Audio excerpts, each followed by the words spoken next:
Rings of Power showrunner Payne, a very appropriate name, has recently called the fans of his show patently evil, which really tells you all you need to know about the Rings of Power, and I am very happy to say that the patently evil fans have won, as Amazon has finally lost faith in their billion-dollar flop, with the show being banned from their expensive shooting locations in New Zealand to some backwater London dungeon because it's more, quote, economical.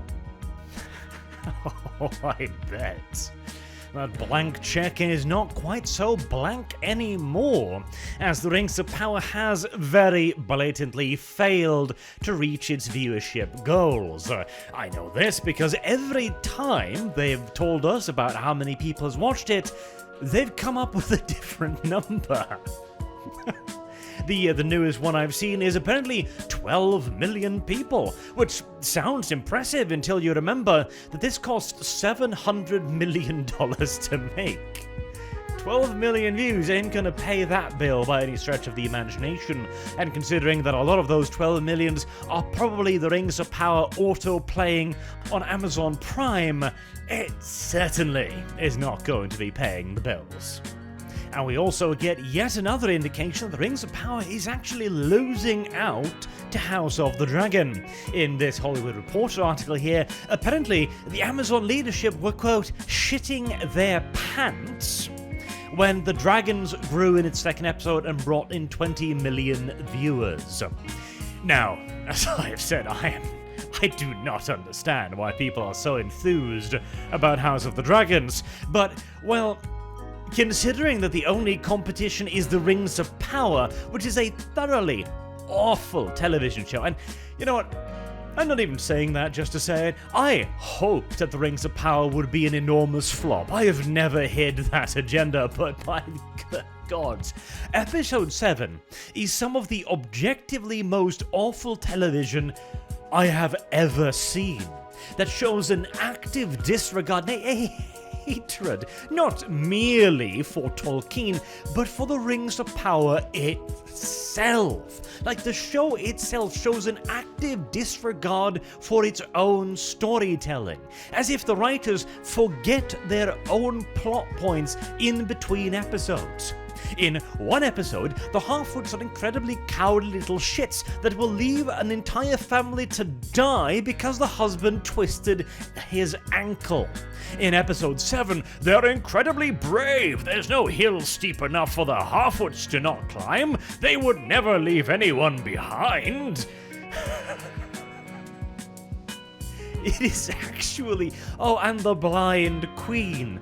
For a second there, I was thinking, holy shit, are you telling me the diversity hire queen here is an actual leader?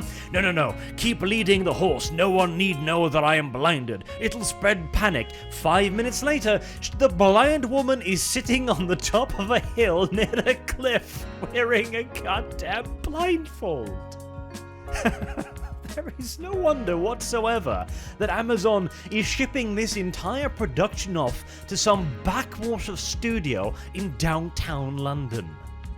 Because bear in mind too, Amazon cannot cancel the Rings of Power, at the very least, not yet. Apparently, in accordance to this article, Amazon has already purchased the full 50-hour run.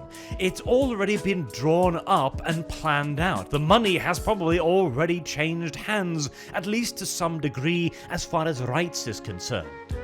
Not to mention, of course, that Amazon has staked the entire future of the studio on this show. They have spent unbelievable amounts of money on marketing on the Rings of Power. And even so, more than money, because money is a transient entity for Amazon, they have staked their reputation on this. The show cannot be allowed to fail after one season, no matter how shit it was.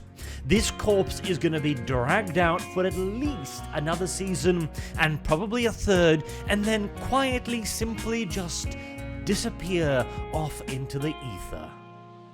And this is also why they are now actually straight up admitting that they were censoring the reviews. Now, to be fair, Amazon do not have a choice in the matter because it was blindingly obvious that was what they were going.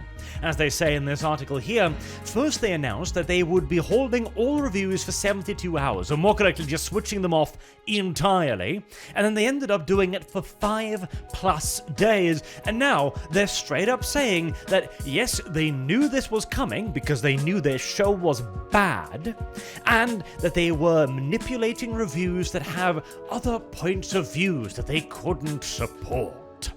In other words, they've already deleted most of the negative reviews, whilst keeping all of the good ones, obviously. This censorship only slices one way, and they can't even hide it. Hell, they can't even really spin it to sound positive, so this is the best they've got. That, oh, well, you see, the Lord of the Rings have a lot of fascist-adjacent fans, you see. Ah, yes, the famous fascist-adjacent property, Lord of the Rings. They are grasping at straws here, and the desperation is becoming pathetic. And speaking of pathetic, I love the way they whine about House of the Dragon as well. Here, they're talking about, oh, we've been working on Rings of Power for years, and then a show about dragons just shows up and beats our ass. My God. And again, I genuinely hate this as well. As much as I despise the Rings of Power for the absolute amateurish mess that it is, for the absolute enormous middle finger that it is, for the incalculable damage that it does to Tolkien's universe and setting. I mean, again, Mount Doom, who was that created by? Morgoth, the literal devil, the actual Satan of the universe, or by some old retard who turned a key? Like, oh my God. But never mind that. Never mind that. They have managed to achieve the impossible. They have managed to create a reality in which a George R.R. Martin prequel story is more popular than a Tolkien prequel story. I expect George Martin to be sending flower baskets to these goddamn showrunners, because they have done something that he has wanted to do for his entire life, to show up Tolkien. And all he needed to do it was to get Amazon to adopt the Rings of Power. Gods. At least, on the bright side, now that even Amazon, now that even the moneyed elites and the head honchos have realized the turd that they have allowed to be created, the show will hopefully start slipping into absolute oblivion. Apparently, the next season will take another couple of years to produce.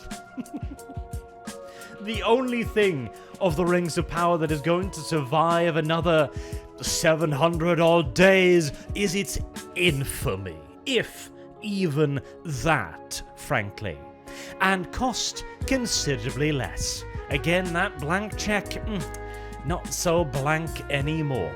And without the constant crutch of visual effects, the only thing that has been even mildly praiseworthy in the Rings of Power so far.